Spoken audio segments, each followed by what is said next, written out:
Hey, thanks for making it to Veterans Daily with Jay and Clay. We are glad you make it. There are tons of changes from old to new and everything in between. There's been some discussions about how these changes are going to impact you.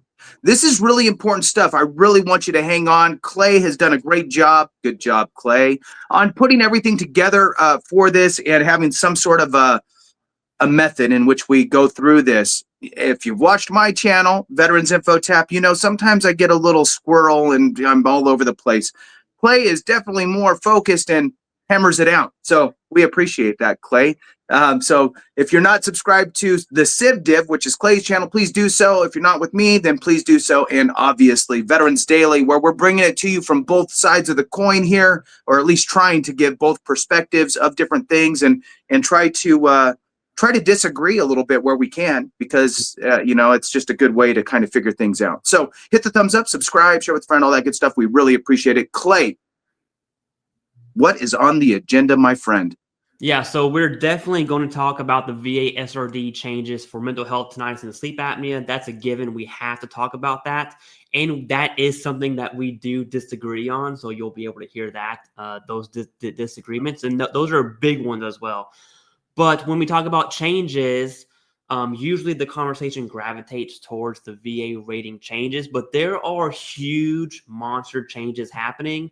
One is to community care. The VA secretary just gave some insight or some vision as to what community care is supposed to look like within this new administration. And then we have just general news from the VA when it comes to changes. There are two variables that I would say are we don't know yet.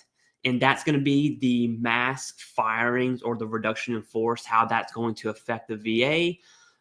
Really quick, I know the VA secretary says that benefits are going to increase actually after the firings.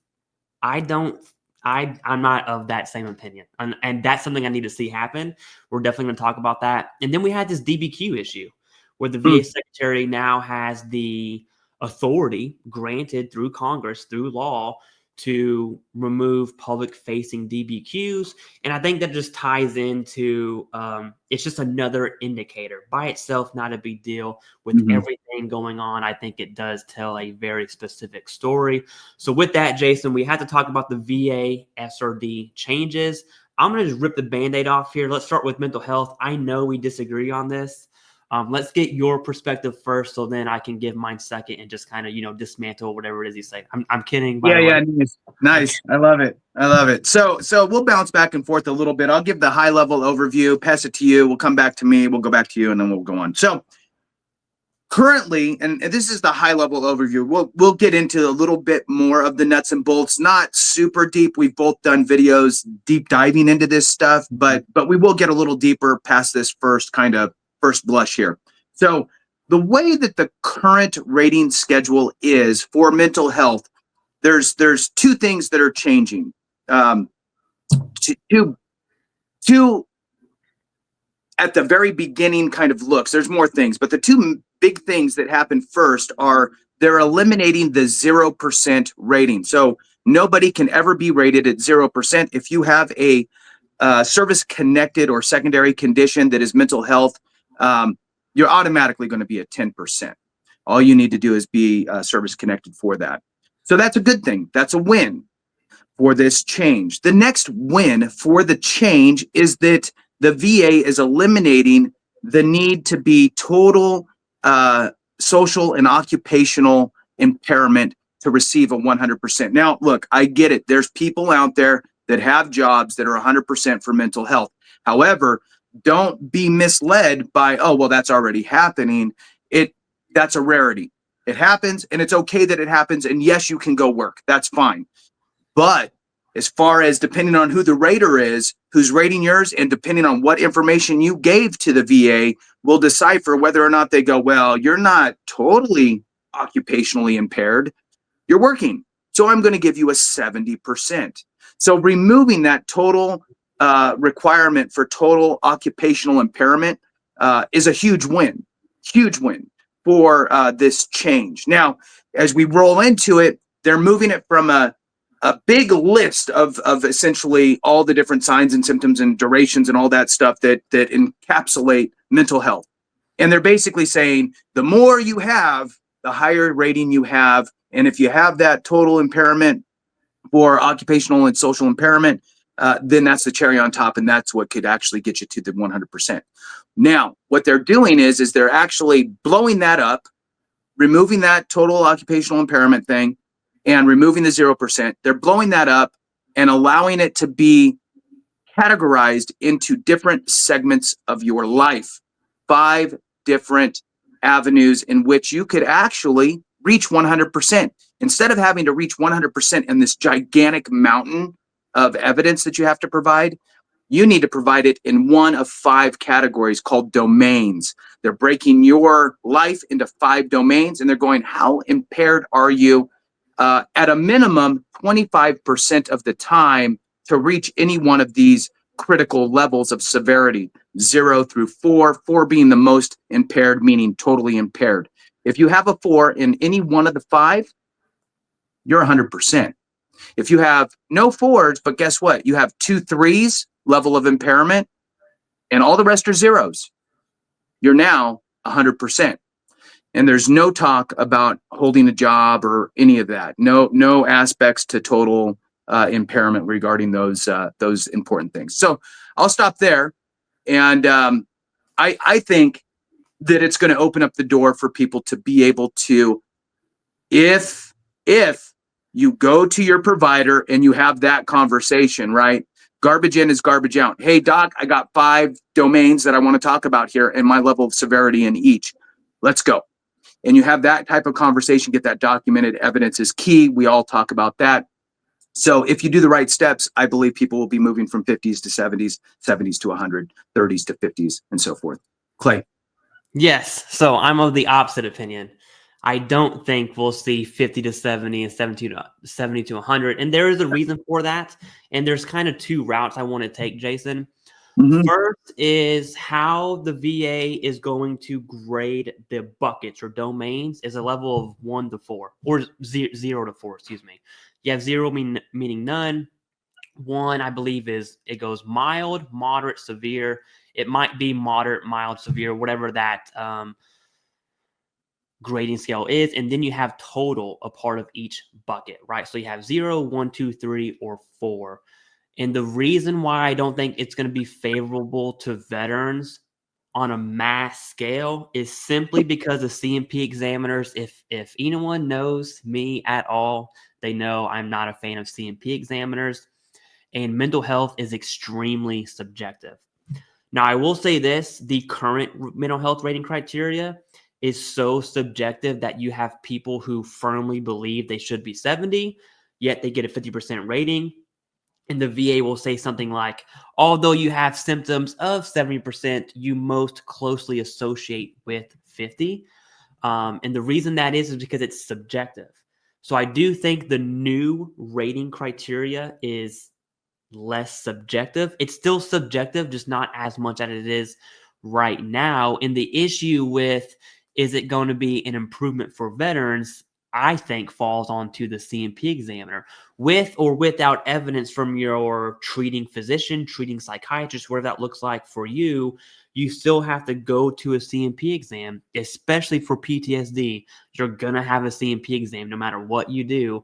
You're still going to have to go in front of an examiner and then rely on that examiner's interpretation or examination of your symptoms to actually have that 3 in the bucket, the 4 in the bucket, the 2s in the buckets, so to speak. So from a CMP examiner perspective, I don't think it's going to be favorable at all. Now, on the other hand, okay, you have private DBQs that a veteran can pay for, and this is kind of like the thorn in the VA side here, and it sucks for the veteran as well. So now you have the option to get a CMP exam, DBQ, or go to a private DBQ, have your evidence, have that conversation, and stacking the deck in your favor, so to speak. Now, there are some issues with that.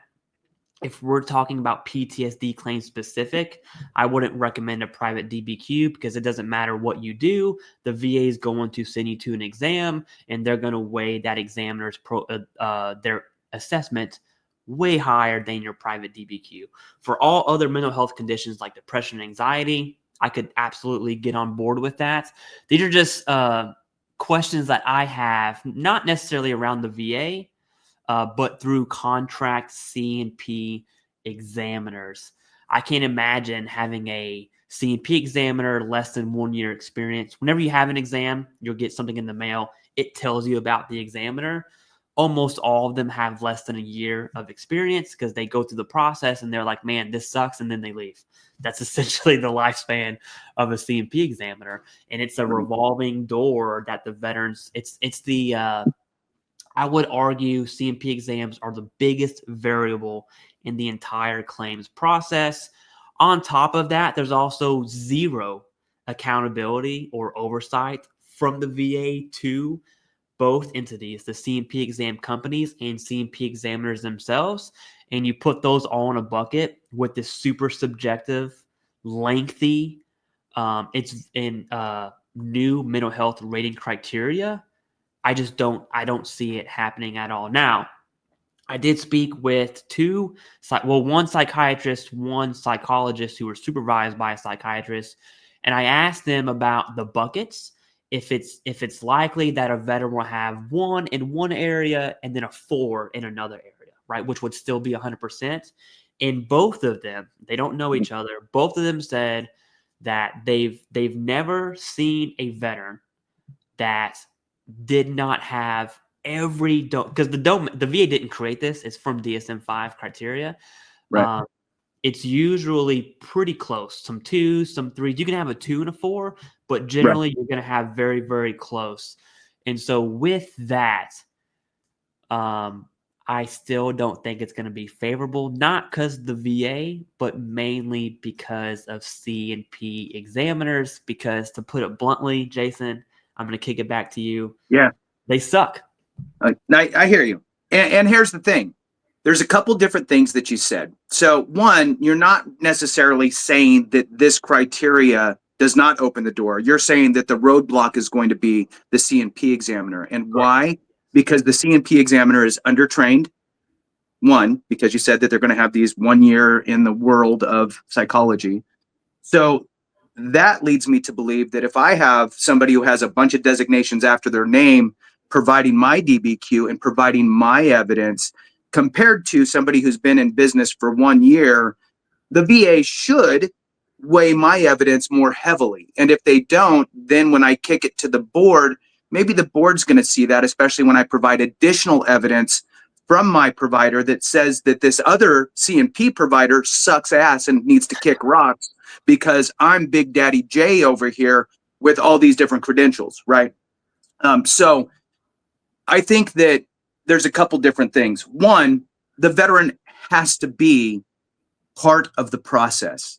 Mm-hmm. You can't just walk into a C&P exam and go, I hope this is going to be good, right? So we've all been to C&P exams where the provider asks you point blank, hey, on a scale of 0 to 4, how bad do you think that impacts you, right? Or how impactful is this on your life? Or do you find any economical issues due to this condition, right? They're asking you questions that if you're not prepared, yeah, you're going to fail.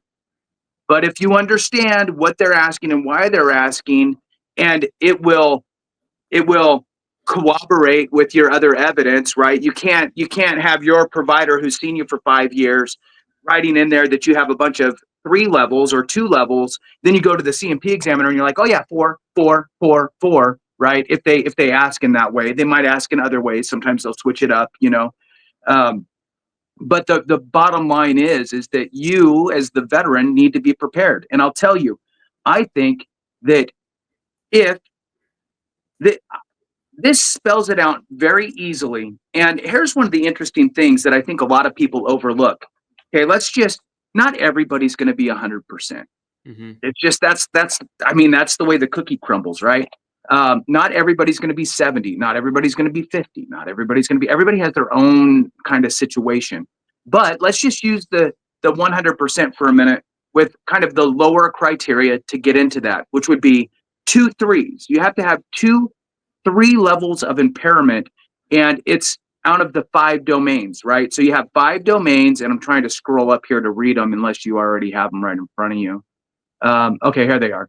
So the 5 domains are, just to remind people, are going to be, I know I just went past it, dummy.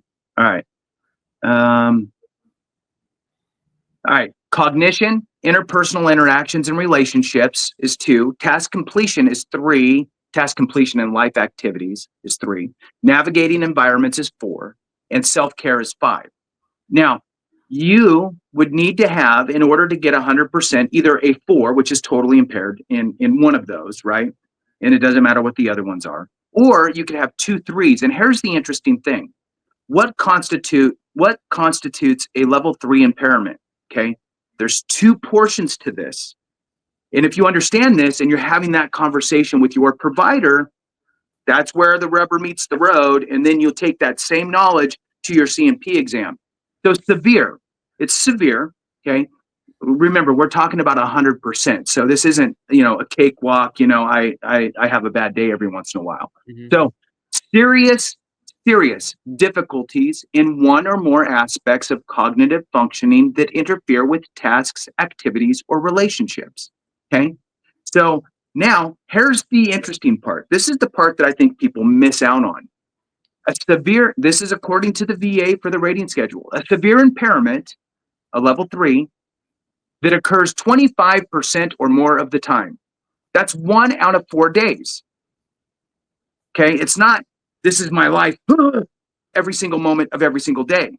So don't self-segregate out because you hear severe and you hear that. If you have a serious, severe day in one of those domains once every 4 days, that's 25% or more of the time. Then it goes on to say that, or you can have a total impairment that occurs less than 25% of the time.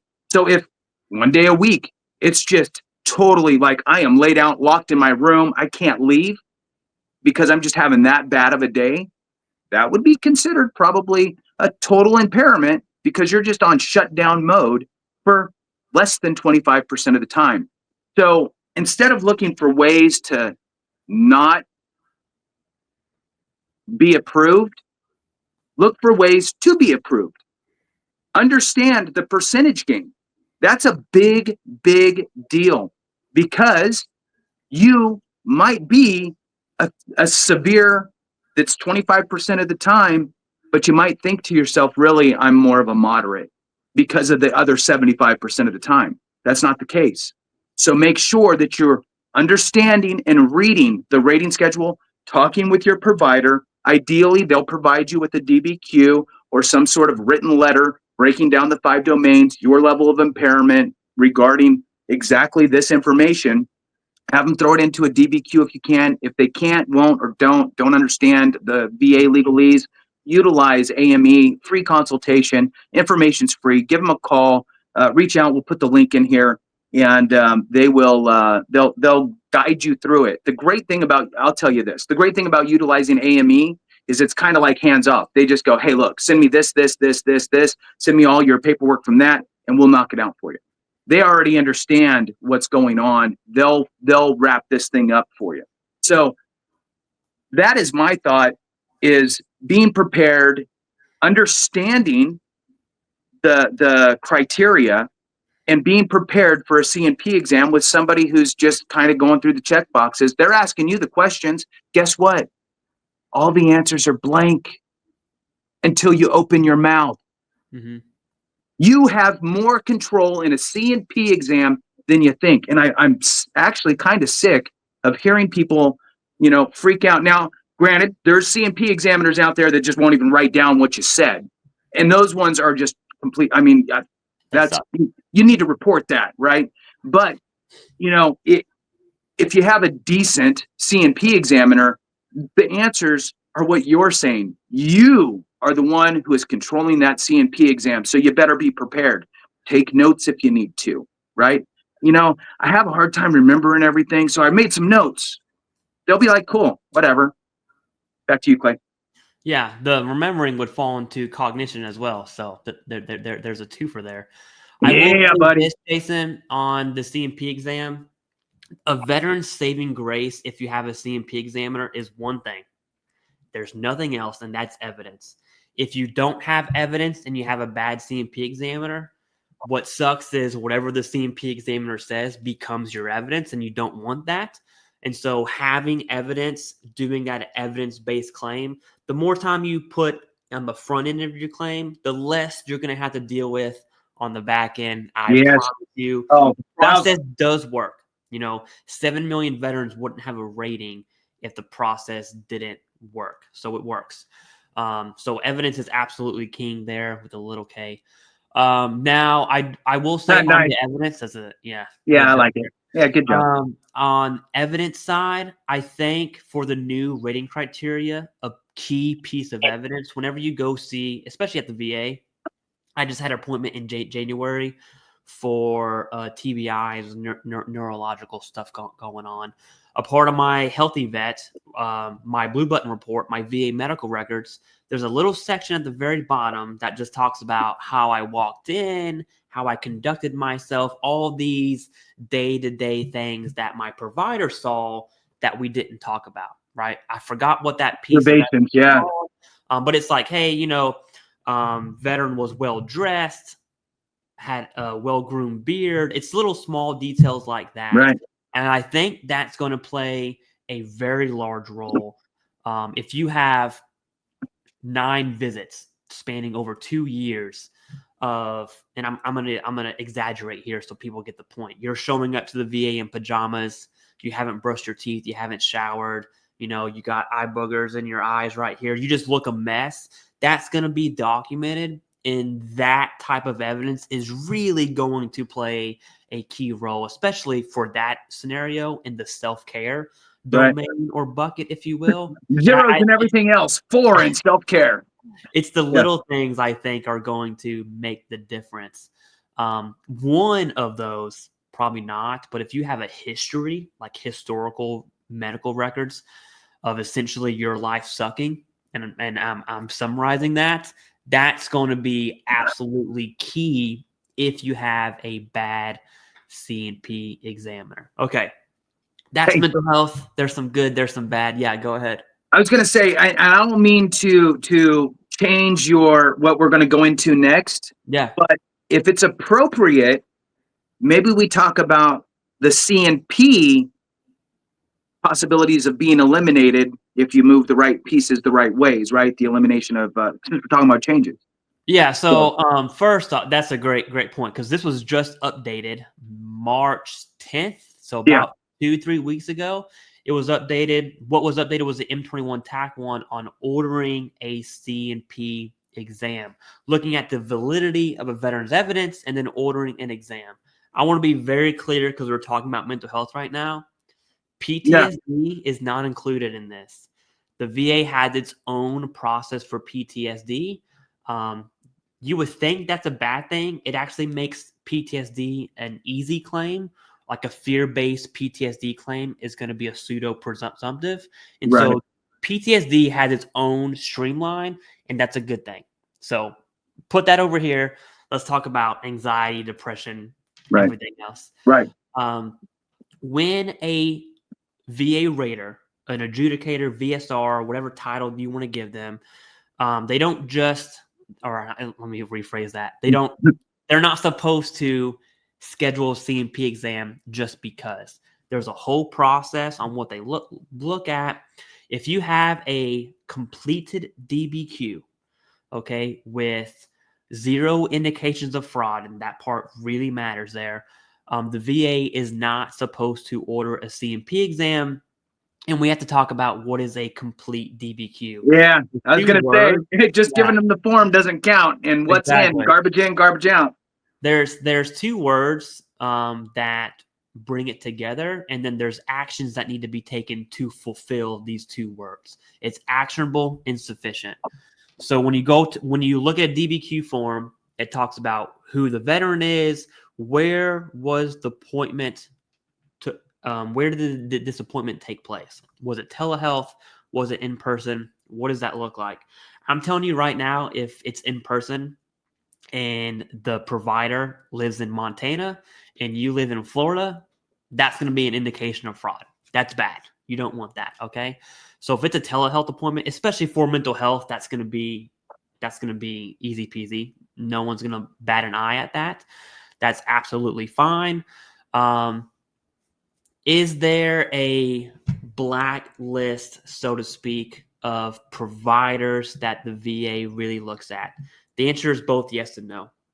There's an Excel worksheet that people reference. That's not what the blacklist is. That's just someone on Facebook made that. I know who made it. They're an idiot. So if you see that thing floating around, don't pay it no mind. How do I know that? Because Delkay Graham is on that list from 2016 as blacklisted, and they're an accredited VSO, which is just obviously Doesn't make any sense. Yeah. They're stupid. They wouldn't be accredited if that was the case. Exactly. So there's that. If you know what Excel worksheet I'm talking about, just delete it from your memory. Now, does the VAOIG track various providers who have influences with large companies charging 5 times, 6 times the increase? The answer is yes. We know this. It's in OIG reports. So food for thought. If that's your route and you're scheduled a CMP exam, I could probably bet my life it's because you have indications of a fraudulent DBQ. So actual insufficient. It's got to be in person or telehealth. It has to make sense. 100 miles is one of the indications of fraud there. The provider has to view all of your relevant records. So in a picture perfect world, that would be your C file. That would also require you to have your C file. That's like a 10-month. The green button. The green button. Exactly. We've said it here. We've said it here. It doesn't exist, but it should, right? But let's say you don't have your C file. You definitely want to have access to your service treatment records. That's for direct claims. Secondaries are going to be the easiest for DBQs because you don't need your service treatment records. You just need your current medical evidence and obviously the primary service connection there. So VA or private. If you use private, whatever records your provider uses for the DBQ, the VA has to have those same records. If they don't, according to the M21, that's going to schedule a CMP exam like that. And so there's all these little nuances within the DBQ that if you pay for it, you still might have a CMP exam. And then you have 2 options, Jason. And this is where opinions matter, okay? And I'm sure we're on the opposite ends of this as well. Let's say you have a truly complete, actionable, insufficient DBQ. You used AME, they're solid, okay? People use AME and don't have CMP exams. People use AME and they have CMP exams. And so there's a lot of things happening there. There's also a factor of a VA rater just clicking a button and going to the next claim, which is its own thing. Now, when it comes to, okay, and I'm talking about myself, Clay Sims here, I understand the process. I assure you, I understand the process. And I'm very confident if I were to submit a VA claim, if I got a private DBQ, I would be super confident and know the M21 TAC 1 and 38 CFR as to the process of what's going to happen with my claim. I know that because I know what I'm talking about. So would I, if I submit a claim, the VA schedules a CMP exam, would I attend that exam? For me, the answer is no. I would request the VA rate my claim as is. There's a form to do that. There's a whole process to do that. Completely legal within 38 CFR. I forgot the code, but I made a video about it like last week, okay? That's a process. Now, there's another side to that, Jason, because let's say your average veteran does not know the M21 TAC 1, and if their DBQ is truly sufficient and actionable, if you deny your CMP exam and you have a DBQ that's not actionable, you're going to be denied in about 5 seconds, okay? And that, I wouldn't say it's a gamble, but there's a billion factors at play that you really have to decide, am I going to attend this CMP exam? Yep. And the answer to that is, did the VA correctly schedule the CMP exam, Right. or did they incorrectly schedule the CMP exam? Yep. And I would argue that's too difficult for the average veteran to determine. Right. Therefore, the answer is Agreed. to go to your CMP exam. Yeah, agreed. I 1000%. I totally agree with you. That this stuff is so nuanced that the correct answer for just the blanket statement, and I say that all the time, is look, if you get scheduled one, just go to it and be prepared, right? Mhm. And if you're prepared, it'll be okay. It's when you're not prepared, right? Man, I love that you said that. That's super good. Here's this is how I talk about the change of in the M21 to allow the VA rater to basically go, no CMP exam.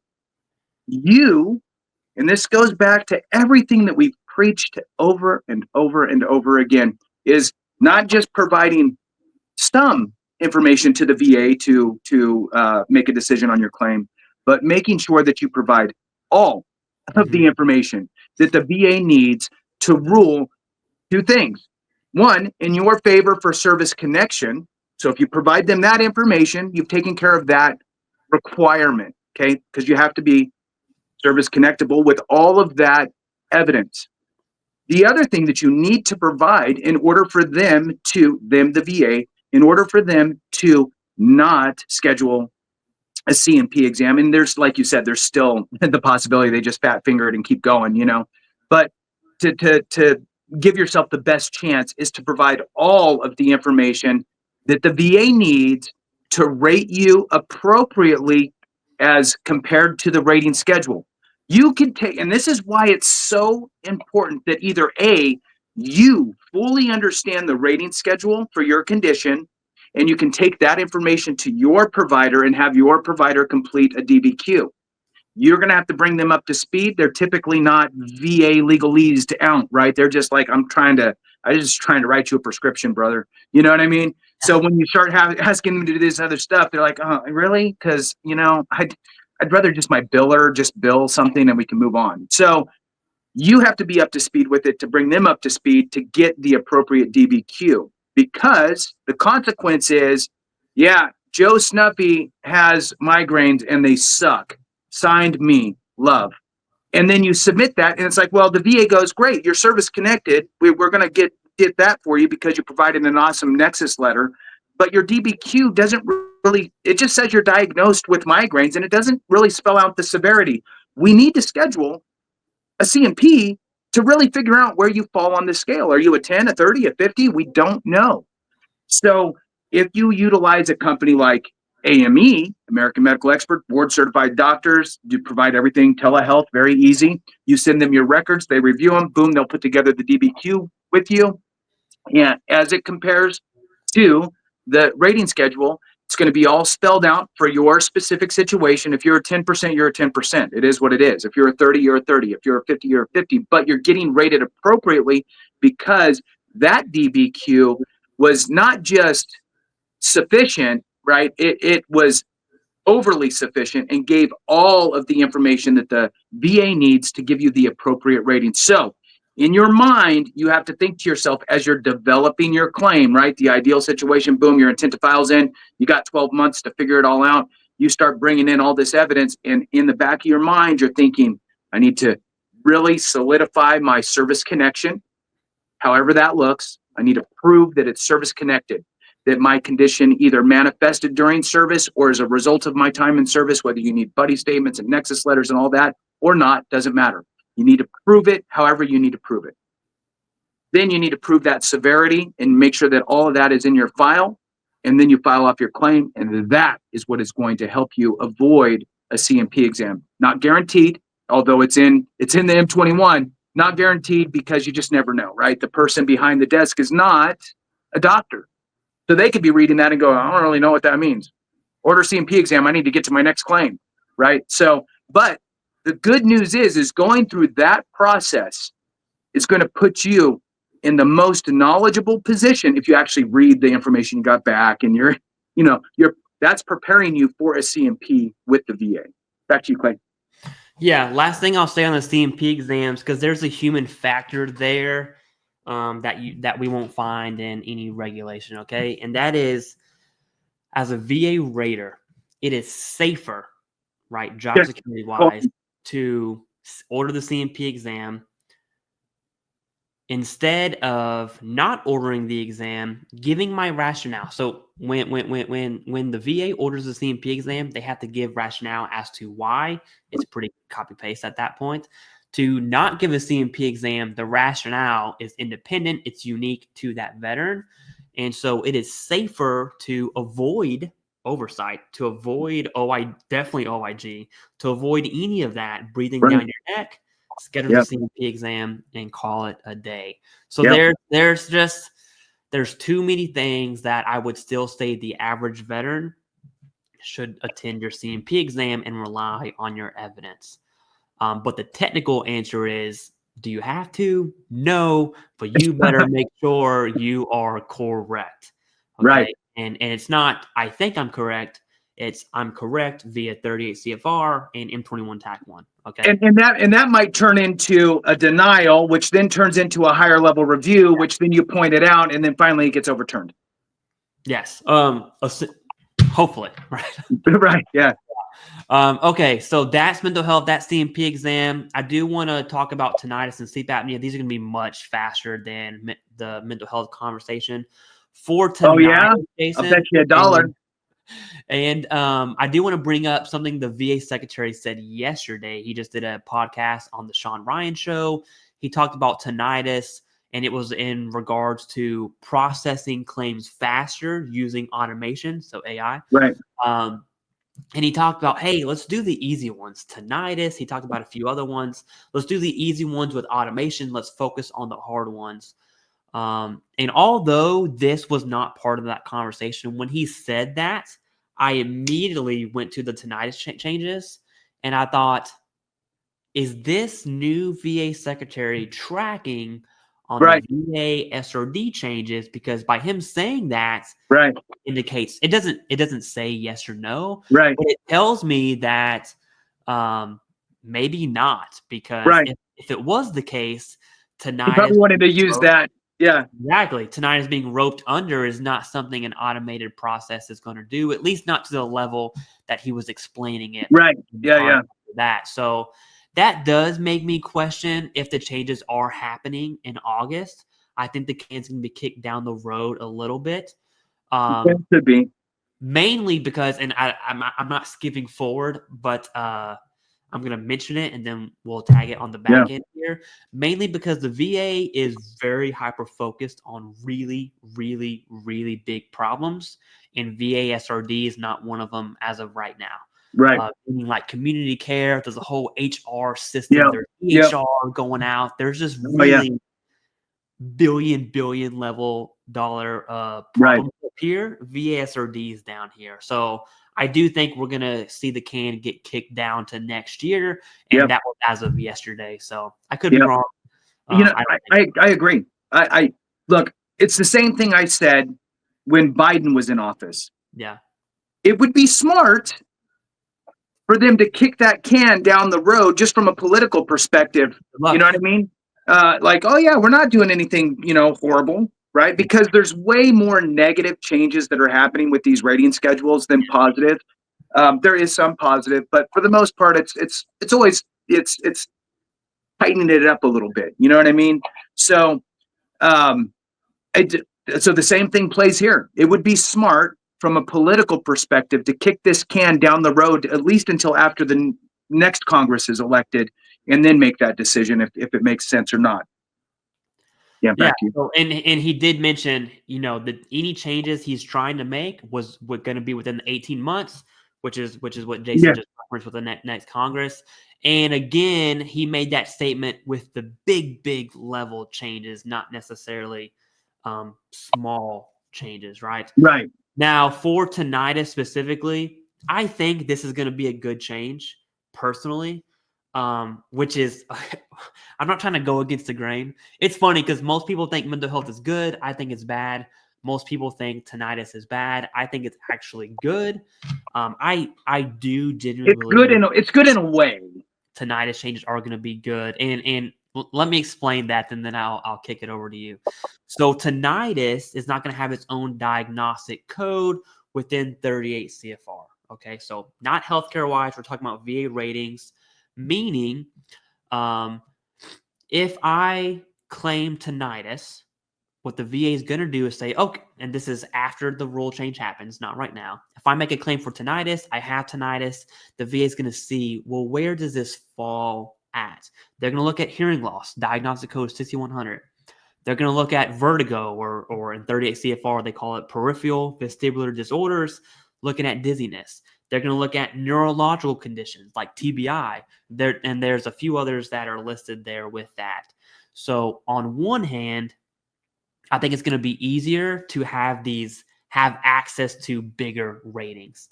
Not necessarily hearing loss, because that's going to be 10% with tinnitus. You still have to have hearing loss, though. So I want to make this clear. Yeah. If you don't have hearing loss, tinnitus isn't going to be roped under hearing loss probably. But there's still this window of opportunity for vertigo.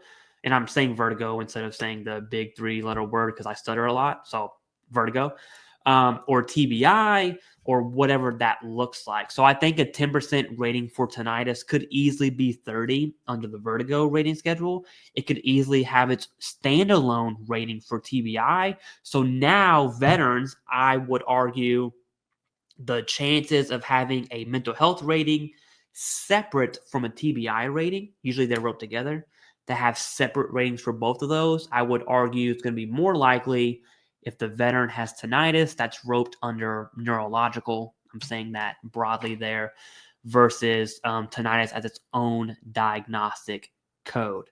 So I think that's the reason for good. The reason for bad is, let's say you don't have any of those and you have, there's tinnitus every day. You have ringing in your ears constantly. There's tinnitus once a month. Tinnitus once a month is not going to be rated. That's just the truth. Okay. And so there is, I forgot what it's called. There's a medical term for that where you have ringing in your ears, but it's not frequent and it's not debilitating.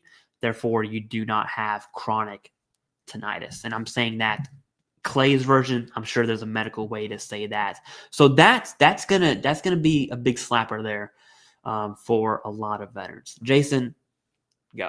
Yeah, I think that doing it this way opens the door for more denials, because they're going to say that, sure, you have tinnitus.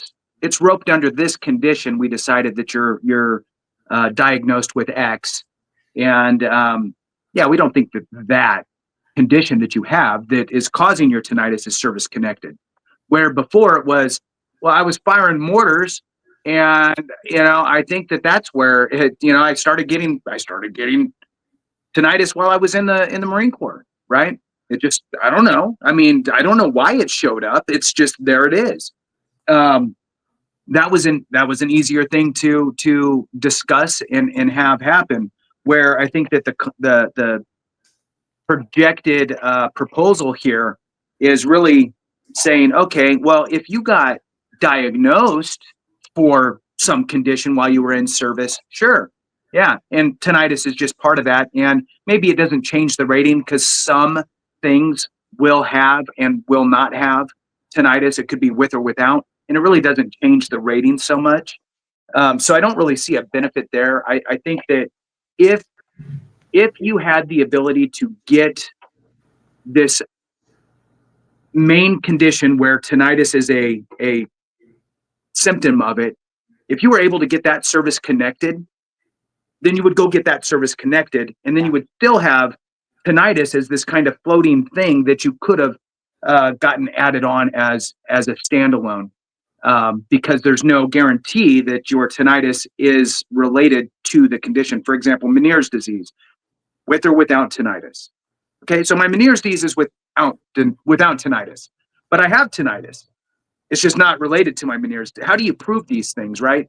So I think that it's opening up the door for more rejections, because I think that it lifts the bar higher to prove service connected for that disease that they're attributing it to. And if you can't prove that, I mean, look, we have a hard enough time proving things that are like no-brainer stuff, because we didn't get diagnosed while we were in service, and it's not a presumptive. So now we got to go get, all this evidence and buddy statements. And how do you, I think I started getting Meniere's disease while I was in service. Can you write me a buddy statement on that? Oh yeah, I could attest that he had Meniere's disease. Yeah, no, you're not. Yeah. Right. So I think that it's just making it more difficult for veterans to get rated, not just for tinnitus, but for the diseases in which it's attributed to. I think that that's going to be a lower percentage of wins than losses. I think the losses are going to be much higher in this realm, where I think that the majority of veterans who filed for tinnitus would get it today. The majority, and that's why it's the highest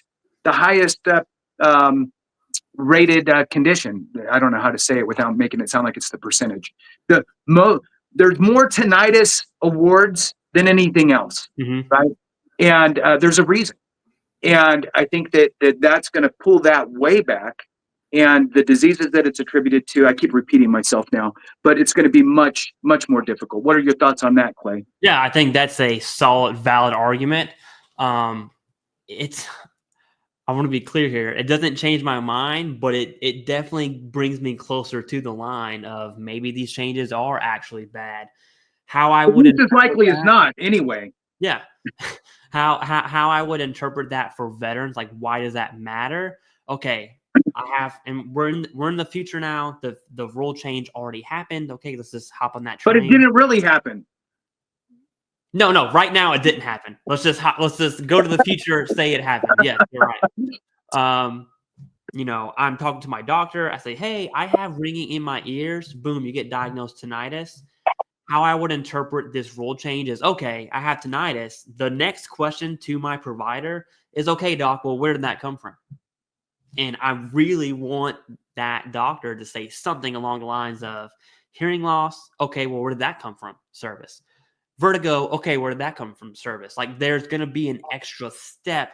Now, I would treat, it's not like this, but for my mind, I would treat tinnitus as an intermediate step, the same way we treat obesity, right? Can I use my tinnitus to link it to service connection as an intermediate step or secondary, if you will, just like we would obesity? That's kind of how I would interpret that. And I would agree with you. We are going to see many more denials for tinnitus. And I don't think that's something the VA is going to be. They're not going to broadcast that on VA News. What's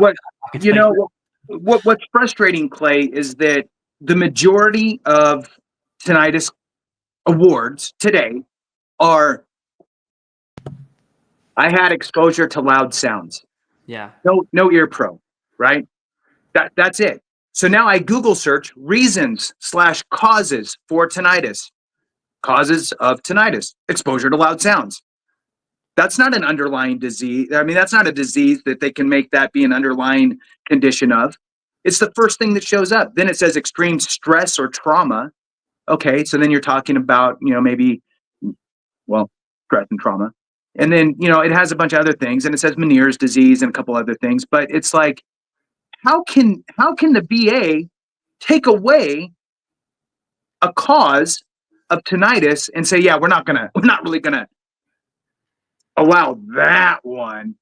But if it's part of something else, well, I think it's the VA's own spin on trying to make it more palatable for the veteran community. Because if the VA said, here's your top 5 reasons for tinnitus, one of them is exposure to loud sound, but we're going to remove that one and you can only get it for those other 4.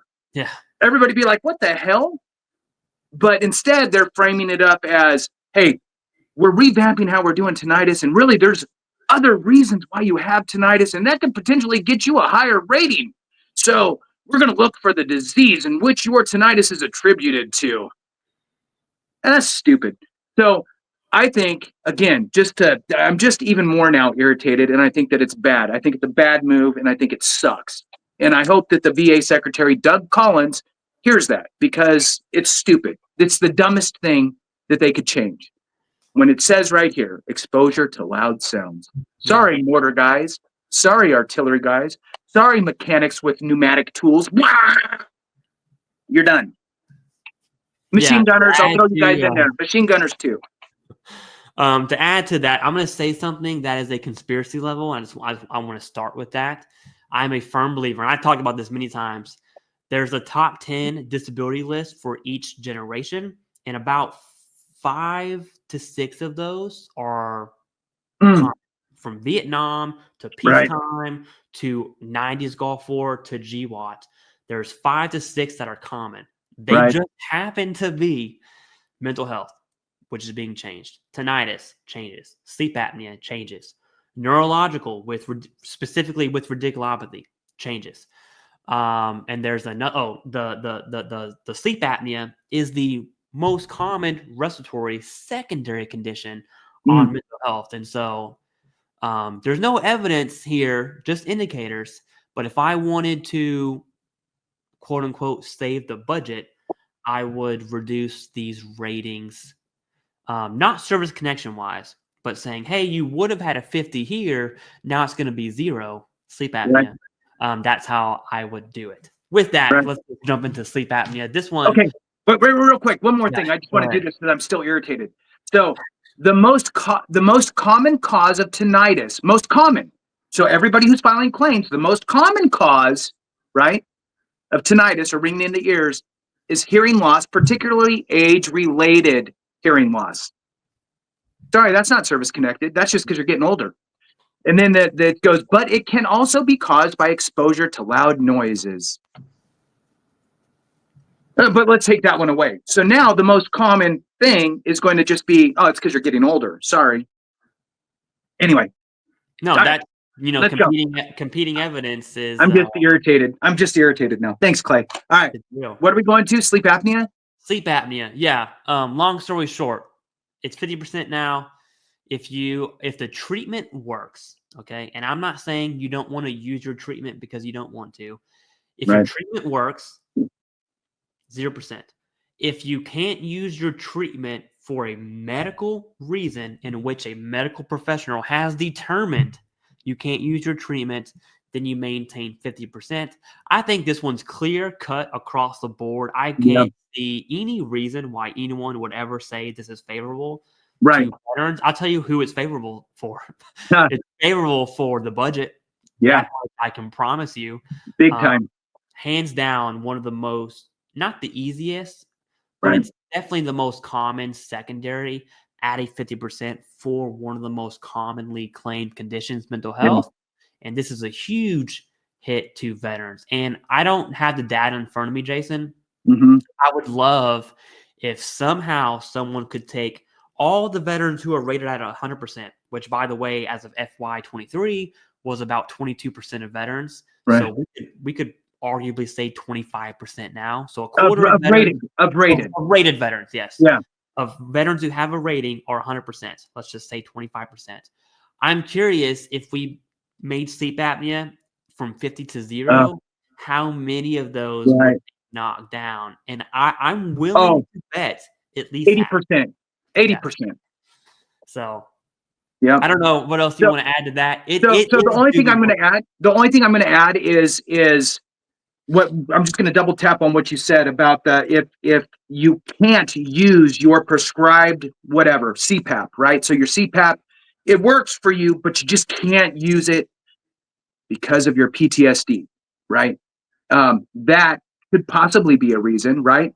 And if that all gets documented, then you get to still have that at a 50% rating. So if it's a secondary to PTSD, right, or mental health, then that could be a potential ladder out of that 0% rating, if you will. All right, that's it. Yeah. Last thing I want, and I'm glad you brought that up because there's a note at the bottom of the final rule change that talks about has to be determined not just by a medical professional, but via sleep study. So if you were to have night terrors on PTSD, which is very common, Right, having a sleep study and out literally ripping it off your face while you're asleep, that's what we're talking about. right, I think the burden of proof is 100% against the veteran right, as far as can you use the machine or not, and right. that's going to be bad. Yeah, There's no other way to totally. cut that cake. Yep. Now I'm the against last it. Yeah, we have about 10 more minutes left, Jason. I do want to get into just changes from the VA's big VA perspective. Okay. The VA secretary talked about his number one concern right now, which did blow my mind. I did not know this. Veterans. Okay. The number two concern. You're right. There. All right. The number two concern on the VA secretary's mind, the VA, this was just reported yesterday, brand new. The VA does not have any sort of HR accountability system that tells the VA who is where and what they do. So, for instance, when I was in the Marine Corps, squad leader, a section leader, Jason and I were both mortarmen in the Marine Corps. We didn't serve at the same time. Obviously, he's a lot older than me. Okay, that's a joke. But I can tell you, we had 9 dudes in my section. Any time of my 2 years of being a section leader, I can tell you who they were, what they liked, what they didn't like, and where they were at, and what role. Hey, A gunner, gunner, A gunner, ammo man. I can go through everything. I could tell you their PFT scores probably. Now, granted, that's 9 people. The VA has 480,000 people, but the VA secretary does not have a system to account for who is where and what they do. That's a problem, especially when it comes to we need to have a 15% reduction in force. And I think the biggest variable of changes is what happens after the reduction in force. And last thing I'll say, and I'm going to kick it to you, and I am framing it this way just so everyone knows, so it's biased. The VA secretary is admitting he doesn't know who is where and what they do, yet he's responsible for firing 83,000 employees. And he's made this statement at least 8 times now, maybe 15, that veterans benefits, healthcare and benefits, he distincts those, will not be affected. I do not see how that's possible if you don't know who is where and what they do. Now, granted, it's a huge organization. I get it, but I'm not a fan of making these really powerful, strong statements when you just don't know. Right. I framed it that way. Yeah. Please interpret that as you will. Yeah. It goes back to your line of, we're going to automate the easy claims like tinnitus. Mm-hmm. Are you on the same boat? Because something's different here, right? So it could be, it's saying things that I think sound good and kind of are trying to put veterans at ease a little bit without the full information, which he's admitting in this situation that he doesn't have all of the information. Now, from my understanding, right, the reduction in force, right, is government wide. It's not just the VA. And what was thrown out by the executive branch was, hey, look, we need to reduce like 20% or 25%, whatever the number was. And so each department goes, okay, well, 20% or 25% or whatever that number is. Okay, here's our number. And what the VA secretary, I heard him say this somewhere, I can't remember where. He said, basically, that's the target. That's the goal. Doesn't necessarily mean it's going to happen. It's just that's what you're trying to aim for. And if you realize that, oh, yeah, no, there's going to be severe jeopardy as we reduce below this number, then he actually has an argument to take back and go, look, we can drop to here. We can't get to there. And this is why. And so now this is telling me that he's trying to go, oh, my God, I asked for this information so I could figure out where we're going. And he keeps throwing out that he's talking with career VA employees. So what he means by that, for those out there, is he means non-elected and non-appointed representatives within the VA, right? So your higher echelon of employees, but they're actually employed. They're not appointed, right? Obviously, an appointed person is employed, but they're short term. Yeah.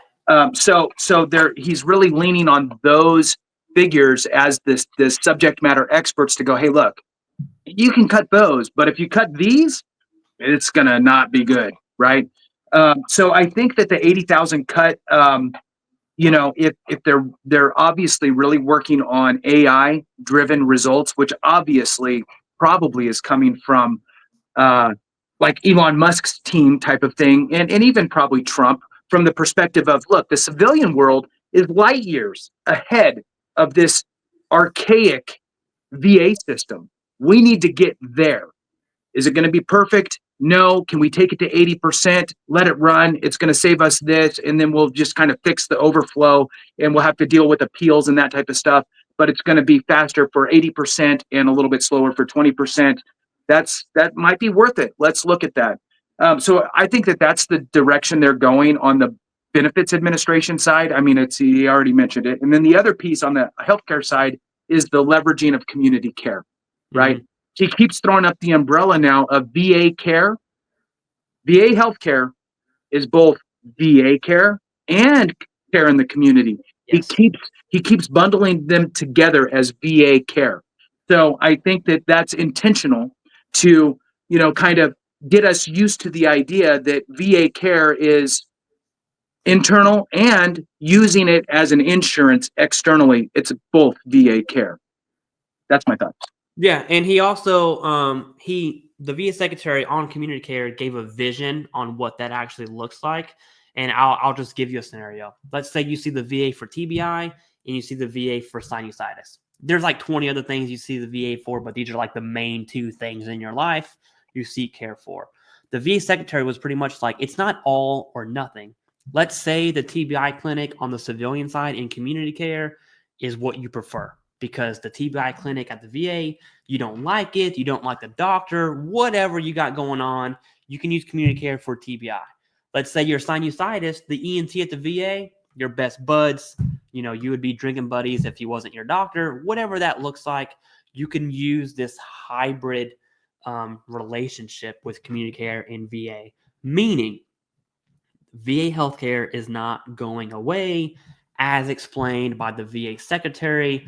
And I think his explanation of the relationship, I haven't heard that before. I would have liked the VA, the administration, to lead with that, right? We're 3 months in.